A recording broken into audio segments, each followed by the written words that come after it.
জয় রাম, জয় গুরু। নমস্কার। গল্প কথায় রাম ঠাকুর চ্যানেলে সব বন্ধুদের স্বাগতম।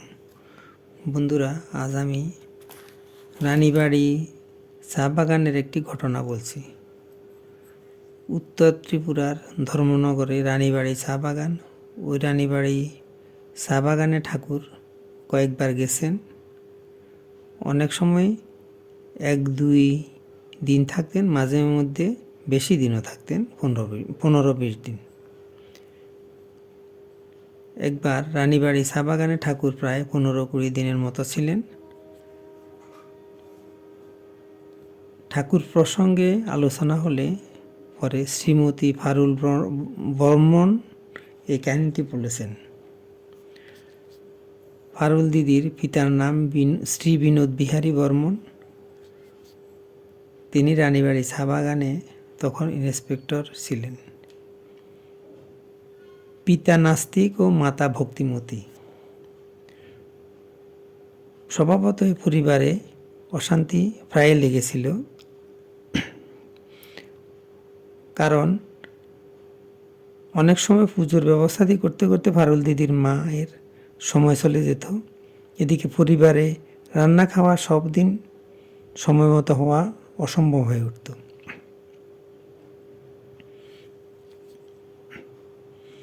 পারুল দিদির পিতা অফিসে চলে গেলে পারুল দিদির মা উনার পাশের বাড়ির দস্তিদারের স্ত্রীকে নিয়ে ঠাকুর দর্শনে যেতেন। তিনি ঠাকুরকে কেঁদে কেঁদে বলতেন, আমার কোনো দুঃখ নেই, অথচ প্রাণ ভরে ঠাকুরের কাজ করতে পারি না। ঠাকুর উত্তর দিয়েছিলেন, সময়ে সব হবে।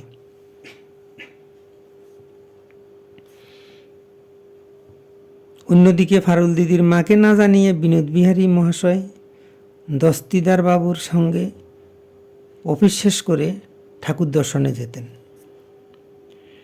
একদিন তিনি ঠাকুরকে প্রশ্ন করেছিলেন, আপনার নিকট থেকে নাম নিলে কুলগুরুর কাছে নাম নিতে পারবো কি? ঠাকুর বলেছেন, কুল অর্থ কিনারা, গুরু অর্থ নাম। কুলগুরু অর্থ নামের কিনারায় থাকেন, সবই এক। এইভাবে তিনি ঠাকুরের মুখনিসৃত কথা শোনার জন্য প্রায়ই যেতেন। সাধারণত দুপুর 12টার পর ঠাকুরের বিশ্রামের সময়। সেই নিয়ম অনুযায়ী রানীবাড়ি চা বাগানের বাংলোতে দুপুর 12টার পর দর্শনার্থীদের জন্য দরজা খোলা থাকতো না। পারুল দিদির মা আগের দিন ঠাকুরকে জিজ্ঞেস করেছিলেন, স্বামী ছাড়া আমি নাম নিতে পারবো কি না? ঠাকুর বলেছেন হ্যাঁ। তখন তিনি পরের দিন ঠাকুরের নিকট থেকে নাম নিয়ে বাড়ি চলে গেলেন। সেদিন তার মনে খুব আনন্দ। এদিকে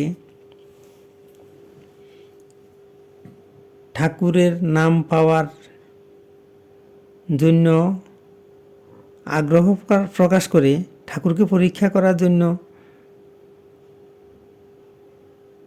বিনোদ বিহারী বাবু মনে মনে স্থির করলেন, আর যদি দুপুর 12টার সময় গিয়ে দেখি ঠাকুরের দরজা জানালা সব খোলা, তবে বুঝবো ঠাকুর অন্তর্যামী। সেদিন দুপুরে 11টা বাজতেই শ্রী শ্রী ঠাকুর সেবায়েত ভক্তদের ডেকে বললেন যে, আমার কেমন অস্থির করে, দরজা জানালা খুললে দিন তো। সেবায়েত ভক্তগণ সেদিন দরজা জানালা সব খুলে দিলেন। পারুল দিদির পিতা যথাসময়ে ঠাকুরকে পরীক্ষা করতে গেলেন। তিনি দূর থেকেই ঠাকুরকে দেখতে পেলেন, কারণ সেদিন ঠাকুরঘরের দরজা জানালা সব খোলা ছিল। শ্রী শ্রী ঠাকুর সেদিন সে পরীক্ষা পাশ করলেন। শ্রীযুক্ত বিনোদ বিহারী বর্মন মহাশয় সেদিন শ্রী শ্রী রাম ঠাকুরের পাদপদ্মে আত্মনিবেদন করে নাম সম্পদ নিয়ে বাড়ি ফিরে এলেন। এইভাবে সময়ে স্বামী স্ত্রী দুজনে একই গুরু আশ্রিত হলেন। পারুল দিদি হাসতে হাসতে বললেন যে পরবর্তী সময়ে আমাদের মাতা পিতার মধ্যে সকল ঝগড়ার অবসান হয়। শেষ জীবনে মাতা পিতা দুজনেই ঠাকুরগত প্রাণ হয়ে আনন্দের সঙ্গে জীবনের শেষ দিনগুলি কাটিয়ে গেছেন। দয়াল ঠাকুরের কথাই সত্যি, সময়ে সবই হয়। বন্ধুরা, এবার আমি ঠাকুরের দুটি বাণী পড়ে আপনাদের শোনাই। ঠাকুর বলেছেন, পিতা পুত্রাদির প্রতি পোষণে আত্মীয় প্রতি মমতার সম্পাদনের জন্য দৈহিক কি মানসিক কষ্ট আসিতে পারে না।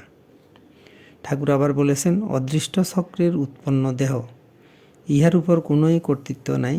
প্রারব্ধ সূত্রে আকৃষ্ট থাকে, তাদের যাহা ধর্ম তাহাই করে। বেদবাণী 1। বন্ধুরা, আজ এ পর্যন্তই। আগামী দিন শ্রী শ্রী ঠাকুর সম্পর্কে গল্প বাণী নিয়ে আপনাদের সাথে থাকব। বন্ধুরা, চ্যানেলটি যদি ভালো লেগে থাকে তাহলে চ্যানেলটির পাশে থাকবেন, বেশি বেশি করে সাবস্ক্রাইব করবেন, লাইক শেয়ার কমেন্ট করবেন। ধন্যবাদ, ভালো থাকবেন। জয় গোবিন্দ, গুরু কৃপাই কেবলম।